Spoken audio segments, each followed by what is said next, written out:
주님은 나의 최고봉 2월 8일 묵상을 시작하겠습니다. 오늘의 제목은 하나님의 관점에서의 거룩입니다. 오늘의 말씀을 읽겠습니다. 데살로니가전서 5장 23절입니다. 평강의 하나님이 친히 너희를 온전히 거룩하게 하시고 또 너희의 온 영과 혼과 몸이 우리 주 예수 그리스도께서 강림하실 때 흠없게 보존되기를 원하노라. 아멘. 오늘 읽은 말씀은 거룩이라는 주제에 대한 말씀입니다. 그런데 이 거룩이라는 단어와 함께 보존이라는 단어를 함께 사용하고 있습니다. 데살로니가 전서는 종말론적인 배경 가운데 쓰여진 책입니다. 특별히 5장이 그렇습니다. 신약 시대를 사는 그리스도인은 예수님의 재림, 세상의 끝을 기대하며 사는 존재들입니다. 그런데 예수님의 재림을 기다리며 어디 산속이나 은밀한 곳에서 숨어서 따로 사는 것이 아니라 이 세상을 살아가면서 하나님이 주시는 은혜를 간직하면서 예수님이 오실 때를 기다리는 것입니다. 이것이 거룩이죠. 그러니까 보존이라는 단어와 같이 사용하고 있는 것입니다. 저는 이 구절을 묵상할 때마다 좀 이상하게 해밍웨이의 노인과 바다의 한 장면이 떠오릅니다. 고기를 잘 못 잡는 노인이 있었습니다. 그런데 어느 날 먼 바다를 며칠 나가서 먼 바다에서 청새치라는 커다란 고기를 잡습니다. 그리고 그 고기를 잡고 한국 집으로 돌아옵니다. 그 과정에서 상어들이 고기 냄새를 맡고 고기에 살찜을 물어 뜯기 위해서 달라듭니다. 노인은 자기가 가지고 있는 노를 가지고 싸웁니다. 그럼에도 잡은 물고기에 여러 군데가 살찜이 뜯겨나가고 뼈만 앙상하게 남습니다. 어쩌면 우리 그리스도인의 삶이 이런 거 아닐까요? 우리가 은혜를 받는 순간부터 세상이 정말 우리 은혜의 살찜을 뜯어먹기 위해서 달려듭니다. 그 가운데 은혜를 간직하는 거, 간직하기 위해서 싸우는 거, 이것이 거룩이 아닐까요? 오늘 오스왈드 챔버스는 주님은 나의 최고봉에서 거룩을 어떻게 묘사하고 있는지 우리 들어보는 은혜가 있겠습니다. 오늘의 묵상입니다. 당신이 거룩해지기를 기도할 때 성경이 말하는 기준을 맞출 준비가 되어 있습니까? 우리는 거룩을 너무 가볍게 생각합니다. 정말로 거룩을 위해 대가를 치를 준비가 되어 있습니까? 치러야 할 대가란 이 세상에서의 관심을 지극히 줄이고 하나님을 향한 관심을 무한히 넓히는 것입니다. 즉 거룩이란 하나님의 관점을 향한 집중을 의미합니다. 우리의 영, 혼, 육이 서로 연결된 가운데 오직 하나님의 목적만을 위해 사용되는 것입니다. 당신은 하나님께서 당신을 따로 구별하신 목적을 당신 안에 이루고자 하실 때 준비가 되어 있습니까? 또한 예수님처럼 당신도 하나님께서 당신을 거룩하게 하신 후에 하나님만을 위해 자신을 따로 구별할 준비가 되어 있습니까? 그들을 위하여 내가 나를 거룩하게 하오니. 많은 사람들이 거룩의 체험에 들어가지 못하는 이유는 하나님의 관점에서의 거룩을 깨닫지 못했기 때문입니다. 거룩이란 예수 그리스도와 하나됨으로 예수님을 다스렸던 성향이 우리를 다스리게 하는 것입니다.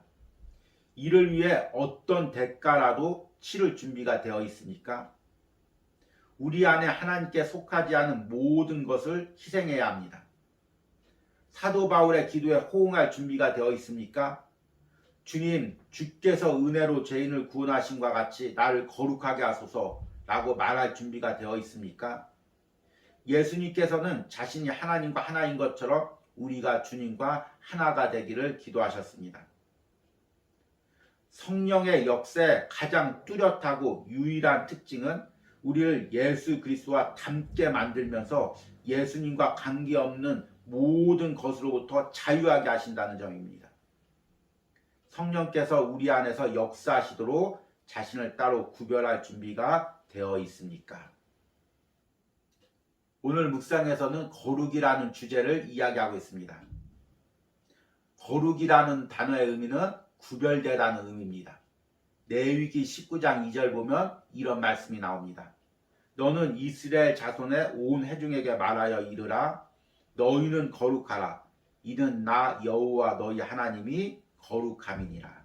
아멘. 하나님은 이스라엘 백성들을 애굽이라는 세상에서 건져내 주셔서 광야를 지나가 가나안 땅에 들어가게 하셨습니다. 그 광야를 지나가는 동안 하나님 백성으로 세상에 구별되어는 삶을 사는 것, 이것을 거룩이라고 이야기합니다. 신약에서는 주로 성화라고 많이 이야기하죠. 거룩이 외적인 측면에서 세상과 구별되는 측면을 강조했다면, 성화라는 것은 내 안에서 하나님의 성품을 닮아가는 측면을 강조합니다. 오늘 묵상에서는 이 두 부분을 동시에 이야기하고 있습니다. 즉 거룩이란 하나님의 관점을 향한 집중을 의미합니다. 우리의 영, 혼, 육이 서로 연결된 가운데 오직 하나님의 목적만을 위해 사용되는 것입니다. 당신은 하나님께서 당신을 따로 구별하신 목적을 당신 안에 이루고자 하실 때 준비가 되어 있습니까? 거룩이란 예수 그리스도와 하나가 되므로 예수님을 다스렸던 성향이 우리를 다스리게 하는 것입니다. 그런데 오늘 묵상에서 저자는 거룩의 대가라는 것을 또 이야기합니다. 내가 세상에서 거룩을 이루기 위해서 지불해야 될 대가가 있다는 것입니다. 저자는 그것을 세상 것을 내 안에서 계속 버리는 과정이라고 이야기합니다. 정말로 거룩을 위해 대가를 치를 준비가 되어 있습니까? 치러야 할 대가란 이 땅에서의 관심을 지극히 줄이고 하나님을 향한 관점을 무한히 넓히는 것입니다. 이를 위해 어떤 대가라도 치를 준비가 되어 있습니까? 우리 안에 하나님께 속하지 않은 모든 것을 희생해야 합니다. 우리 그리스도인의 신앙생활이란 어쩌면 험한 바다를 항해하는 배와 같습니다. 세상 물품이 가득 실려있는 그 배에 하나님께서 거룩한 물품을 실어주셨습니다. 그런데 세상에서 풍랑이 있습니다. 배가 흔들립니다. 배에 물이 찹니다. 가라앉고 있습니다. 그러면 가라앉지 않기 위해서 배 안의 물건들을 버려야 됩니다. 그래야 자유로워지죠. 어떤 걸 버려야 될까요? 기존에 있었던 세상적인 물품들을 버려야 됩니다. 그리고 하나님이 주신 거룩한 것을 간직해야 됩니다. 이것이 거룩을 위한 싸움이고 거룩을 위해 치러야 될 대가죠. 계속 내 안에 하나님으로 채우는 것, 하나님을 향한 마음으로 채우는 것, 하나님을 향한 성품으로 채우는 것, 세상 것들을 날마다 버리는 것, 이게 거룩을 위해 우리가 치러야 할 대가이고 우리가 매일 싸우고 있는 싸움들입니다. 앞에서 이야기한 것처럼 노인과 바다의 그 장면처럼 계속해서 세상이라는 그 상어떼가 우리의 거룩이라는 것을 물어뜯기 위해서 달려듭니다. 그래서 우리는 그들 가운데 하나님 주신 거룩을 지키기 위해서 몸부림치며 세상과 싸워야 되는 것입니다. 오늘도 내 안에서 이 거룩을 지키고 있습니까? 하나님의 은혜가 내 안에서 점점 확장되고 있습니까? 아니면 세상이라는 상어떼에게 물어뜯기며 매일매일 마음이 상하며 나의 거룩이 상실되고 있습니까? 오히려 세상 것들이 내 안을 채우고 있습니까? 오늘 하루도 이 묵상을 통해서 기도하면서 세상 것들로부터 나의 거룩을 지키시기 바랍니다.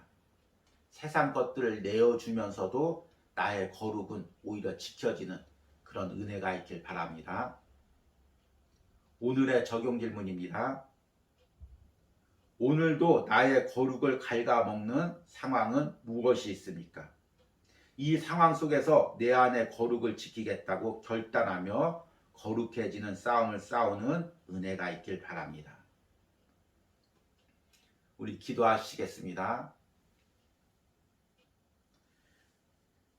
하나님, 나를 당신의 자녀 삼아 주시고 나를 구별시켜 주시고 내 안에서 나를 당신을 닮아가는 은혜를 주심을 감사합니다. 그러나 주님, 험한 세상을 살다 보니 내 안의 거룩이 세상에 뜯겨 나가고 있습니다. 치열한 경쟁과 악한 사람들과의 관계 속에서 매일매일 마음이 상하면서 하나님의 성품을 잃어가고 있습니다. 상어에게 살찜이 뜯기고 뼈만 남은 물고기처럼 우리의 거룩이 형식만 남고 있습니다. 주여, 우리를 불쌍히 여겨주시고 이 거룩한 싸움에서 싸워서 승리할 수 있도록 나에게 은혜를 부어주시옵소서. 우는 사자처럼 달려드는 저 세상 속에서 내 안에 하나님이 주신 거룩의 은혜를 지킬 수 있도록 몸부림치면서 싸울 수 있는 은혜를 허락하여 주시옵소서. 오늘 하루도 내 안에 예수님의 성품이 이루어지고 주님이 주신 은혜가 날로 확장되기를 소망합니다. 하늘나라 가는 날까지 나의 육과 혼과 영이 온전하게 보존되는 은혜를 허락하여 주시옵소서. 예수님의 이름으로 기도했습니다. 아멘.